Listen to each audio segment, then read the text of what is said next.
again, I'm not a scholar in the field, but I'm thinking there's just so much of The Lord of the Rings that's attached to the story of the gospel.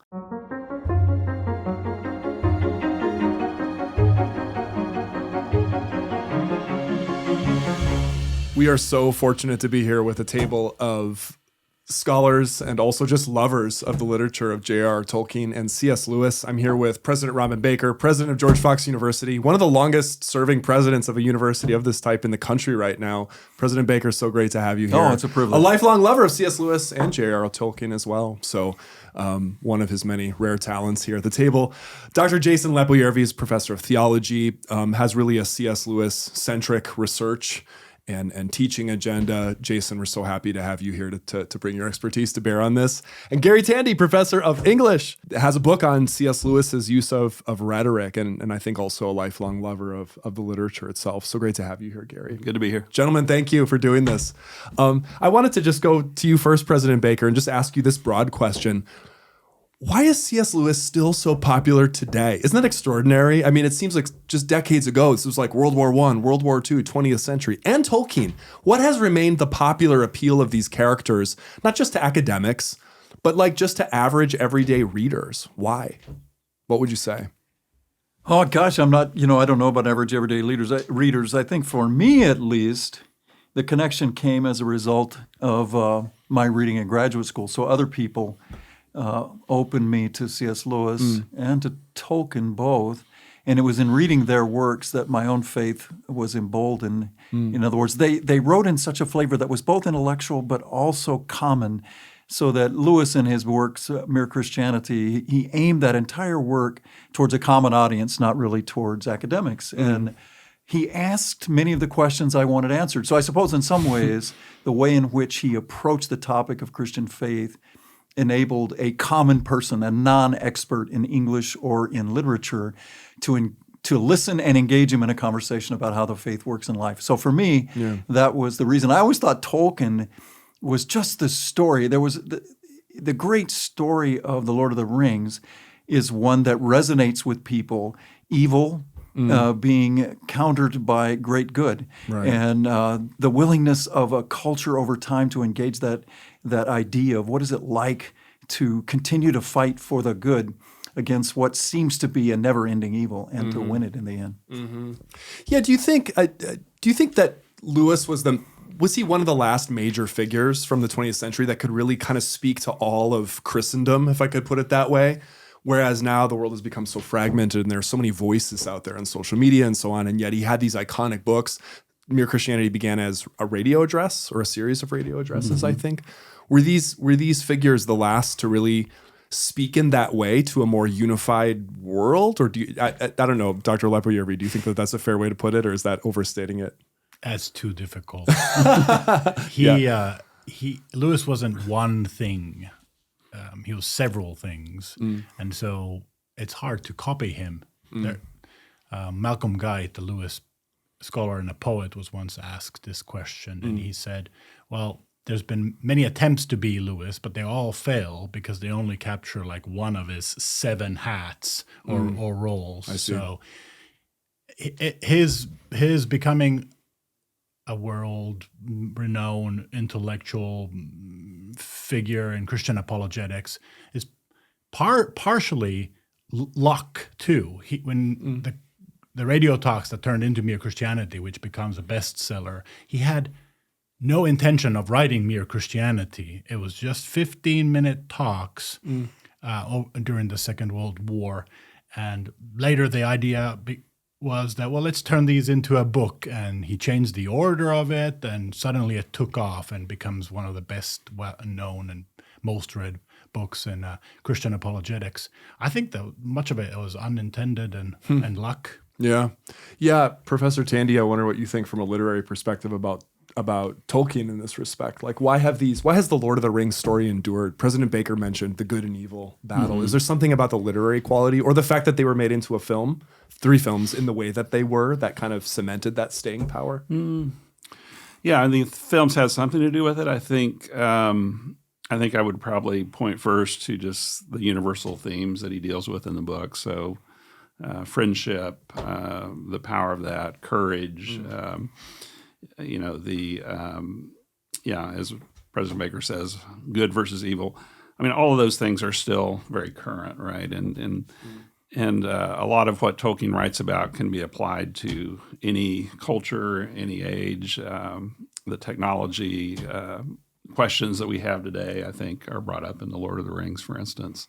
What do you do with a great power, and what if that power is, perverted in some way? But yeah, timing, and I think the books were extremely popular before the movies. So I remember reading one time that if you went to college in the 1970s, that the essential thing you had to have with you in your backpack was a copy of The Lord of the Rings. Oh, really? Absolutely. In the 1970s? Otherwise you were not accepted. Oh, wow. As cool. I didn't know. right? I didn't realize they were that they were a symbol of that at that Yeah. time already. Oh, yeah. And people were naming their children after characters in The Lord of the Rings. So, very... That's why there's so many little Gandalfs running around. Exactly. It's a very popular name. Frodo's. Melkor.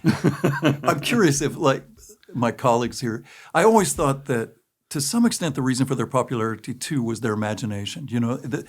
For me at least, like the Screwtape Letters, to imagine in that time frame, the early 40s, a conversation between the devil and the devil's assistant about how to tempt a Christian.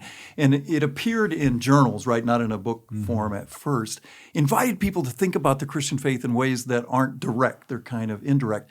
And it seemed to me like The Great Divorce, same way, one of the ones I love the most, I always wanted to think of heaven as a place of growth. But very few people wrote about it that way. But Lewis wrote about it as further up, further in. It's a place that you go to, but that you keep becoming like Christ. So it invited me into faith in ways that I think of as imagination. I don't know if that's right. That others didn't, at least in the same way. No, I think that makes a lot of sense. Some people speak of imaginative apologetics as opposed to rational apologetics. So Lewis, by the way, you introduced my colleagues as lifelong lovers of Lewis. Are you also a lifelong lover? I am not. Okay, no, so I'm I a knew what I was latecomer. doing. Yeah. I'm a latecomer. Yes. I was not brought up in Narnia, and I found Lewis in my early 20s, and he played a pivotal role in my reconversion, so to speak, helping me over some intellectual hurdles. But alongside his rational streak is this imaginative streak. And one of the things Lewis was so good at was making goodness attractive and sexy. Badness is naturally attractive and alluring, but Lewis managed to make goodness attractive and powerful and kind of spoil the attraction of vice and evil.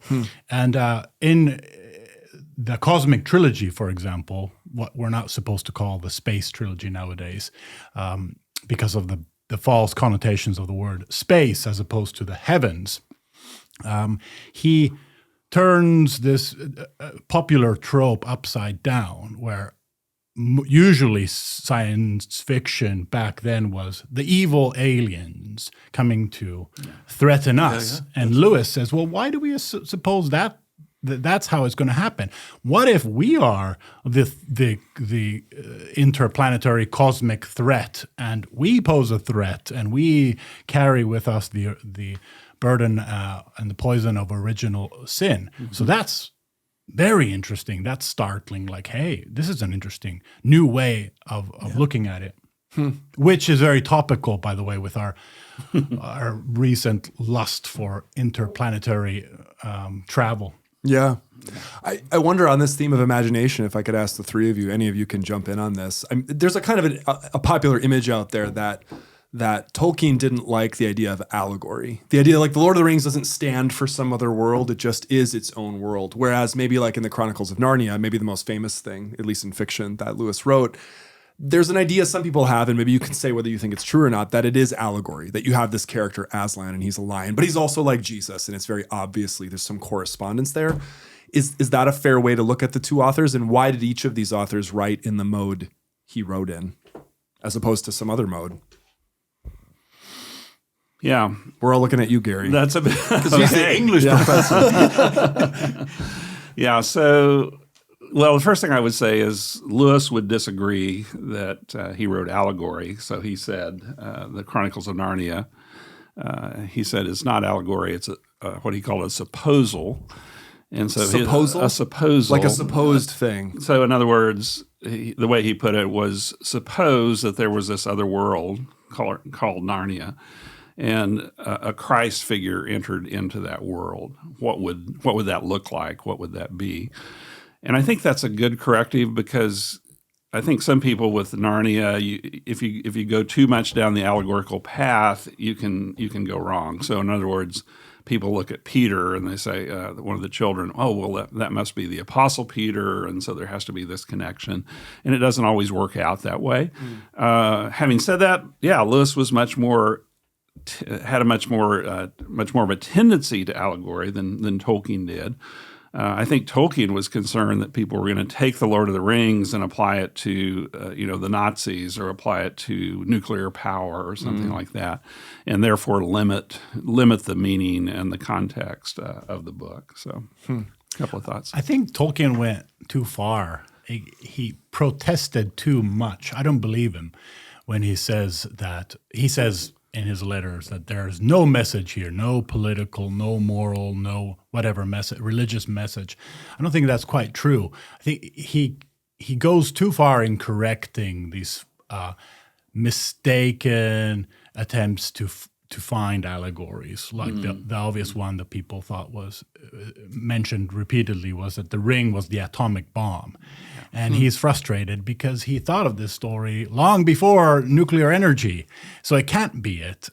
We recently had a Tolkien scholar visit my Tolkien class, and I dared our students to say to this world-renowned Tolkien scholar that the Palantir is obviously an allegory for the internet, wouldn't you agree? And move on. And I promised $5 if they could do it with a straight face. And I owe one of your students $5 because he did pull it off. Yeah. But Tolkien goes, I think, too far, and he tries to distance himself from all allegory. Why though? Why was he worried that people would do it and it would detract from the story, or did he really just believe that? Like, why do you think he was so adamant about that? I think because precisely what you said, people would attend to it not as a story, but as this puzzle piece that needs to be decoded and deciphered. Right. And people were repeatedly reading into it too much and mistaken allusions. I'd also say that one thing that we Christians, with regard to Lewis, often misunderstand is how often people with no faith miss the Christian themes and allegory. He received tons of letters from readers. It was reviewed in journals, and he was perplexed by how no one had picked up on, for example, the Christ figure. And so I think we Christians think it's obvious, but it's not. It's not obvious. And I just met a local woman who said that she was a late convert to Christianity, whose father had been reading The Lord of the Rings and Narnia out loud to them, the kids, all their lives. And he was a staunch atheist. It was not until she was an adult in her 30s that she even realized that the author was Christian. So this is a corrective, I think, to some do you of that think? I'm curious. Like, so I'm in a theater, and I went by myself to see The Lord of the Rings for second or third time. I can't remember. And behind me were two young men, and they were talking about that question. It was like, is The Lord of the Rings undergirded by Christian themes? And they were not able actually to have much of a discussion about it. So I couldn't help, I'm listening to them.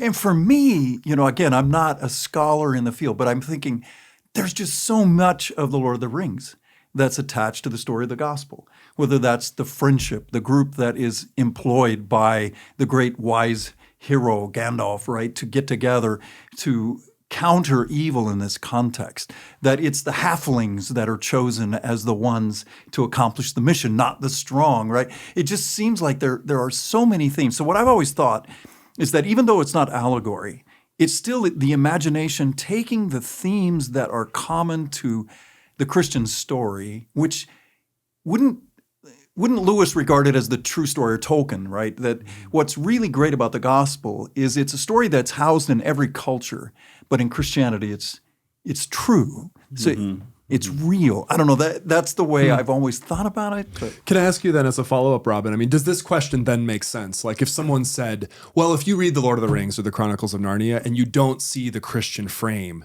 you've kind of missed the point of the stories. It almost sounds like you're saying, no, maybe that's not true. Or I would say that's not true. That essentially, I mean, it seems like a Christian, you would say, you want to tell a true story.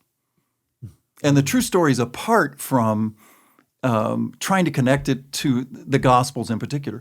So what Tolkien tried to do, I think, was tell a story that was genuinely true. And it imbued the basic commitments and values in his mind of the tradition that he was inheriting.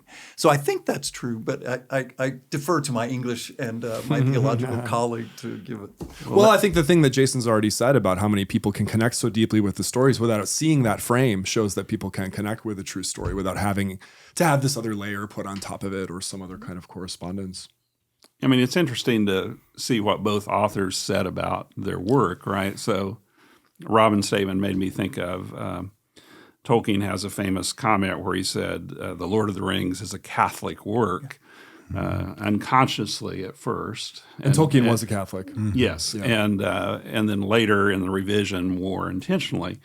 So that's interesting because we normally think of Tolkien as, well, he was just trying to tell this great story, and so then we come in and we interpret it as Christian. But Tolkien had that in mind, obviously.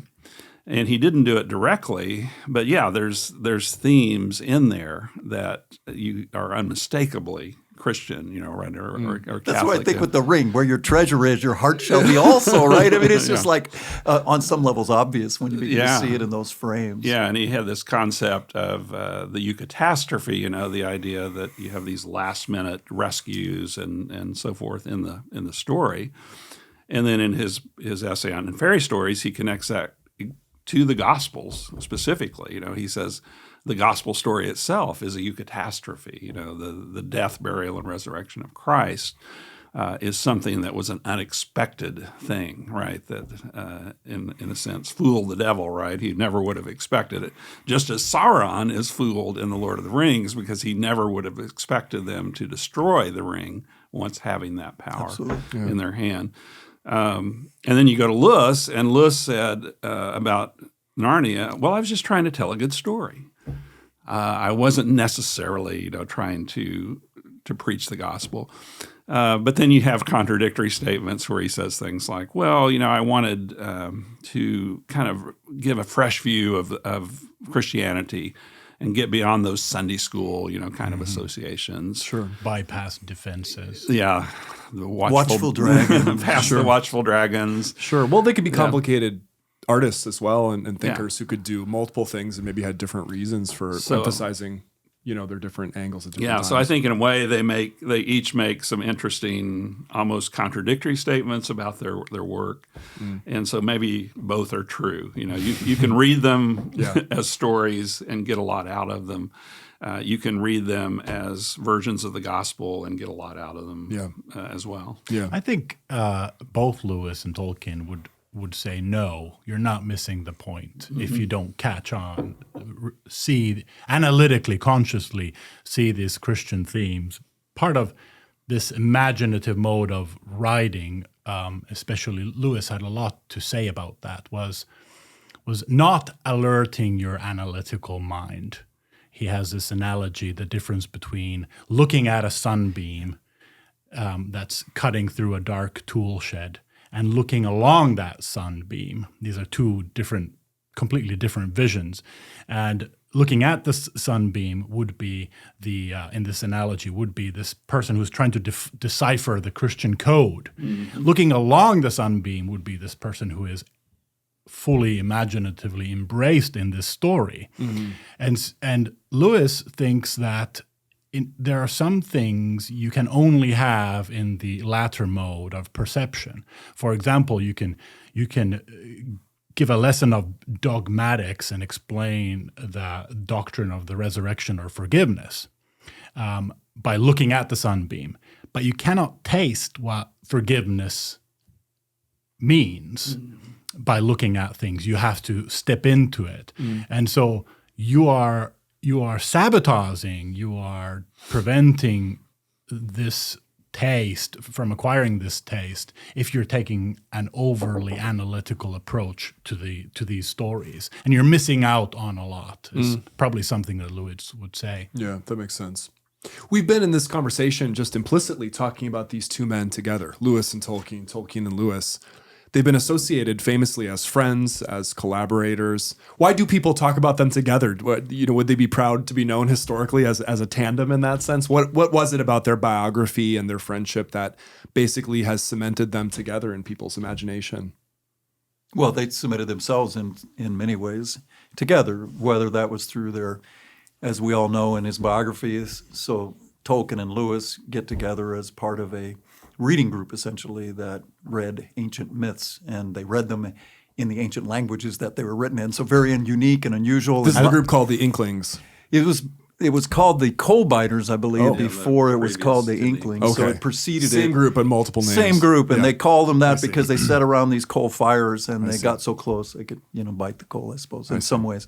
But I think it was in those kinds of frames that Lewis talked about, and Gary can correct me, I think, if I'm wrong, that he talked about that once you get into subjects, you find someone that shares your same passion. And then once that becomes real, you find it fulfills something deep within you that only a friend can, even more than a spouse in that regard. A spouse, I suppose, could, but in this context, they were friends in a very, very deep way. And it started in this as colleagues at Oxford after the war. They shared similar experiences in the war, which had to also be part of it, I assume.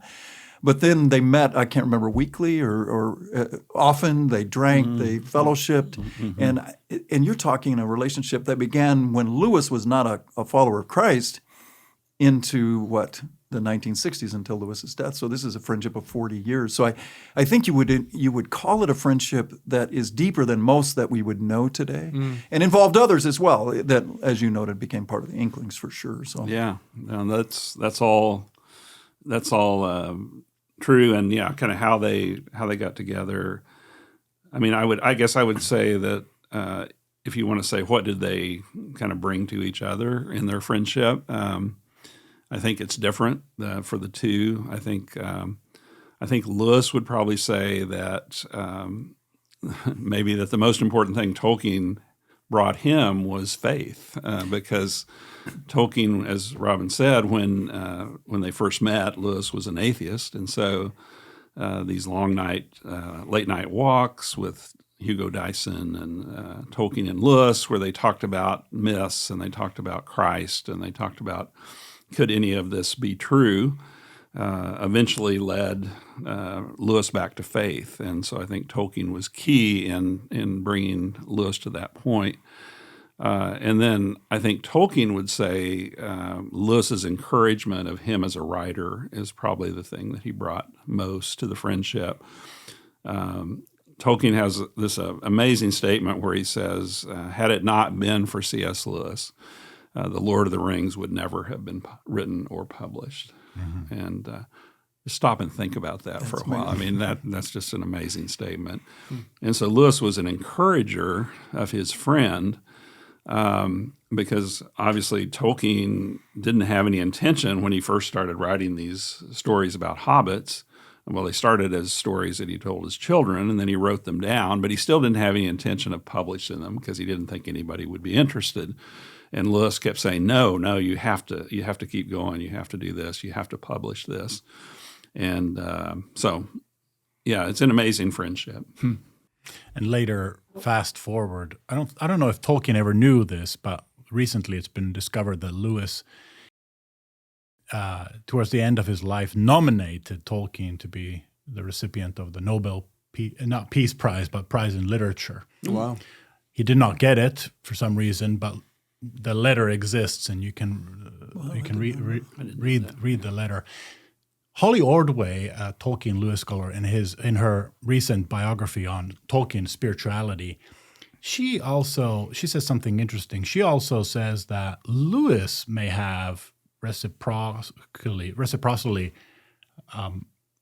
helped Tolkien reinvigorate his faith because inadvertently so, because Tolkien was forced in engaging this really thoughtful new atheist friend of his to go back to his catechism and to really think about his faith. Sure. That makes sense that would happen in the relationship. Tolkien also, you mentioned friendship. Tolkien also in one really memorable and moving letter says how friendship with Lewis in a particularly difficult time, we don't know why it was difficult. Some suggest that they were having terrible marital problems at the time, problems that they got over. But Tolkien says that friendship with Lewis compensated for much. Wow. Which is a beautiful thought. Yeah, absolutely. I had heard a quote or read a quote from Lewis lately. I'll probably butcher the quote and you can correct it, but C.S. Lewis says something like, "What's wrong with the world today? People have read all the wrong books. People have been reading the wrong books." And I think there is something, seems to me at least, that there's something about Lewis and Tolkien that, I don't know, it calls people back to a traditional way of belief, to another world, as you mentioned, to classical mythology, to older stories. What did Lewis mean by this quote, if I've got the quote right, that people are reading the wrong books? I think it actually was in the essay where he wrote along and talked about the way in which you view the world. He was attacking, he was talking about boys, and he was attacking the educational system that was emerging in England and was somewhat ignoring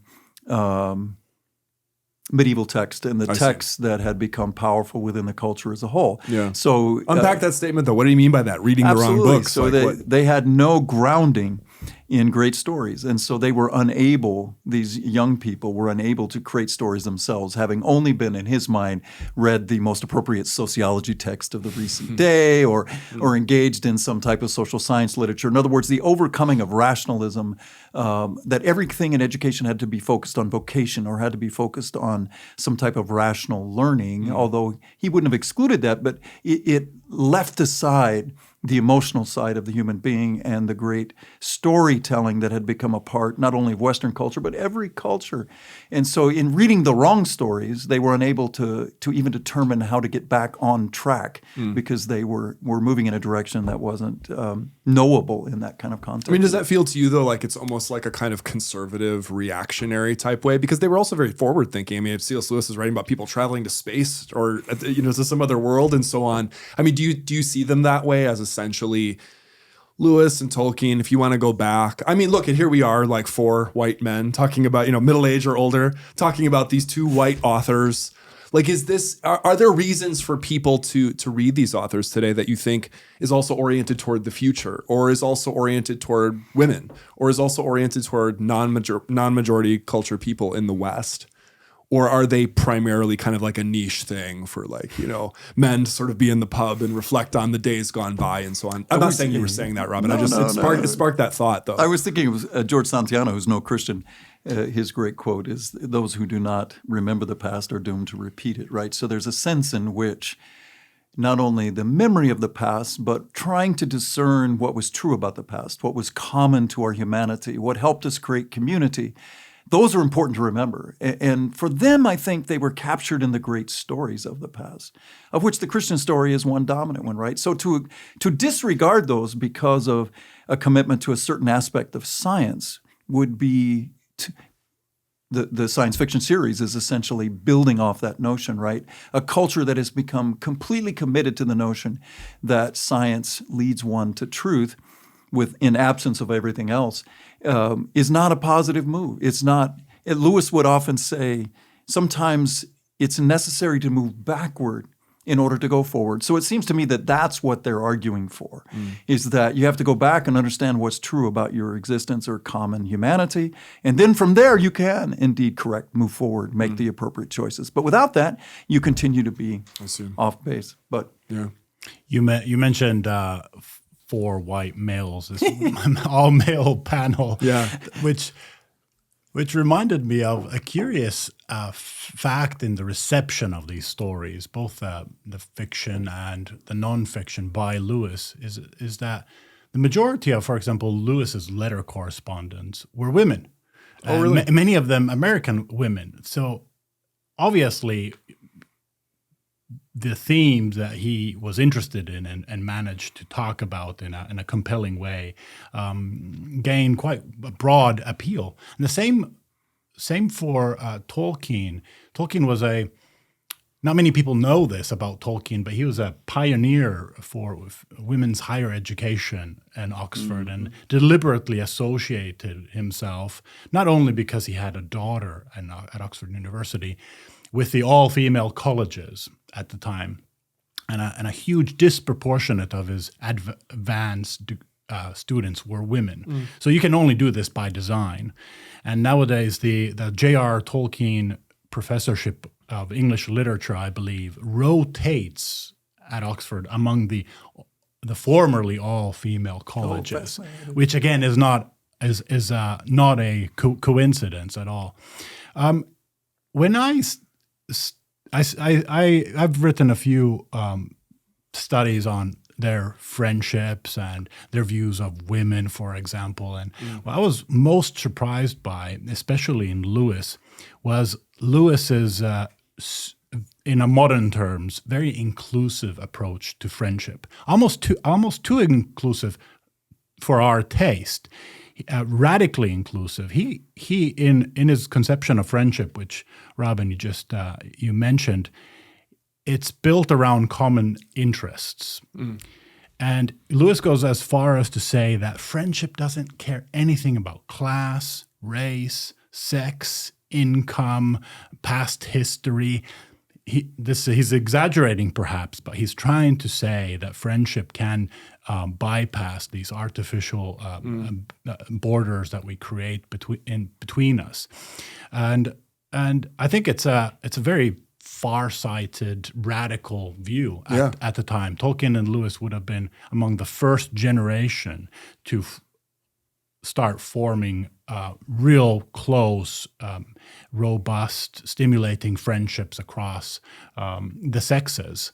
As a result, Lewis would explain, of women entering the workforce and men and women starting to work shoulder by shoulder. Yeah. Now you had the chance for friendship to arise because you're both looking in the same direction, because you're both passionate and interested in the same thing, as opposed to only looking eye to eye passionately at each other. Sure. Wow. Yeah, I wouldn't have guessed at any of that just on the surface. I mean, Dr. Tandy, you must have students in class, challenge you on this idea too, that this is a restrictive literature and not open. What's your kind of response to that problem? Yeah, I mean, I guess the first thing I would say is that I've taught Tolkien and Lewis books in my classes for years, and I really don't get that a lot. I don't get a lot of students who are saying that.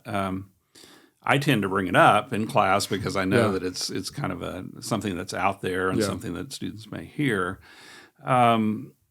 I wanted to go back, though, a little bit more to talk about, you started this with a question about reading old books. And, and I wanted to say a word about that. I think what Lewis was saying there is he was reminding us that we don't want to just dismiss books because they're old. In other words, we can have a bias toward our contemporary books.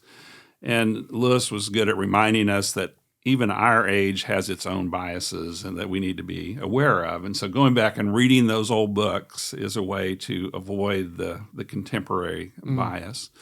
And Lewis also said in his experiment on criticism that it's not so much about the book being good or bad, it's about the reader being good or bad. And so he had this interesting approach to literary criticism where he said that if you are a discerning reader, and one of the ways he defined that is he says, do you read a book more than once? He said, there's people who say, oh, well, I've read War and Peace, and so that's it. I'm not going to read it again.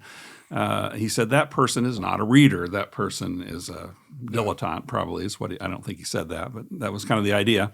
And so I think he was reminding us that it's more about us becoming discerning readers, questioning our own assumptions, and sometimes old books help us to question those assumptions. Yeah, that's really good.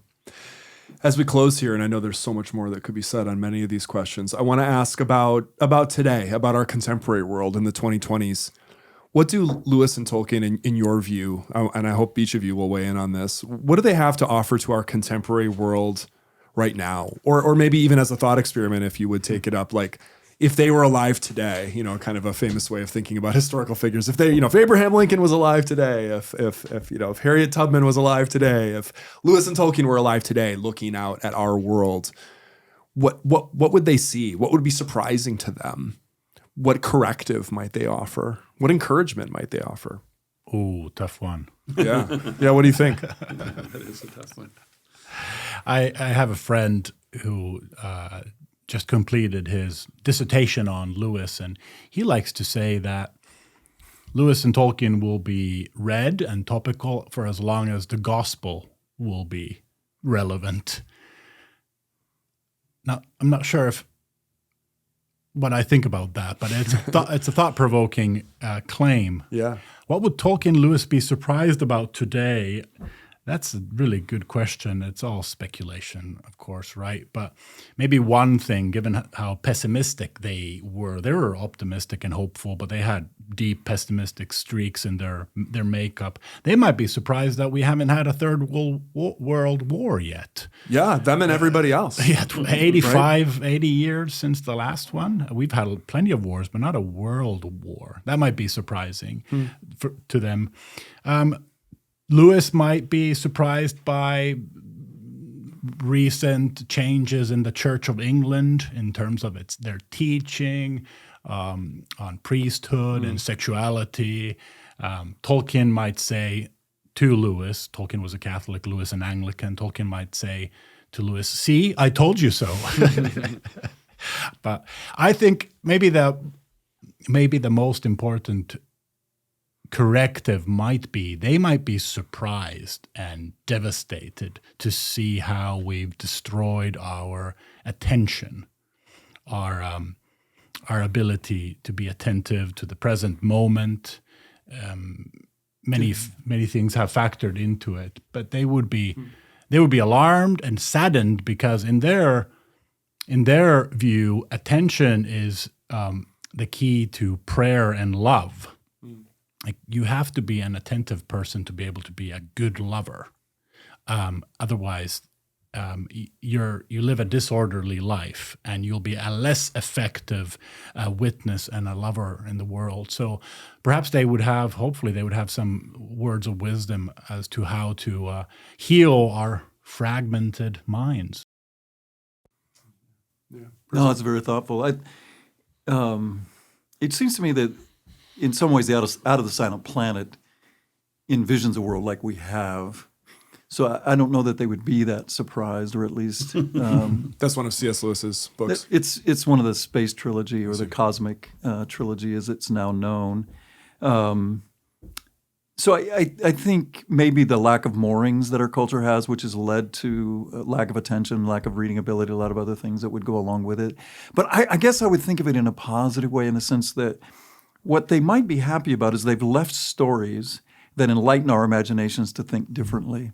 And that's what it does for me. I was trying to think as we were talking, the parts I love about The Lord of the Rings and the Narnia series, or many of the other things they've written, is the way in which they help me think anew of my own understanding of God and my faith commitment. And in that, they remind me of gospel texts. But it invites me into a relationship that's different. And your previous question, the heroine in the Chronicles of Narnia is a young woman. Lucy is always the one that is closest to Aslan, that hears the voice, that is called nearer. And I'm just always thinking, even Lewis surprises me in that he gives me answers about God that I always wanted to think, but was never brave enough. So, for example, in the story, The Horse and His Boy, Shasta is riding a horse about 3/4 of the way through the book, and he's riding along a cliff, and it's foggy, and he doesn't see. And he hears first the breathing of an animal that's near him, and the animal's breath gets louder, and he thinks it's a ghost, but the animal finally admits it's not, right? And he gets into this conversation, and of course it's Aslan, and he starts to tell Aslan, and asks him to tell his story, as he would ask me to tell my story. And in that story, He only sees negative things happening. And Aslan reminds him that, and that he's the one that's been the author of his story. And he's the one that's actually been pushing the boat, or the one that scratched him at one point, or his partner. And he reframes Shasta's understanding of God's activity in his life.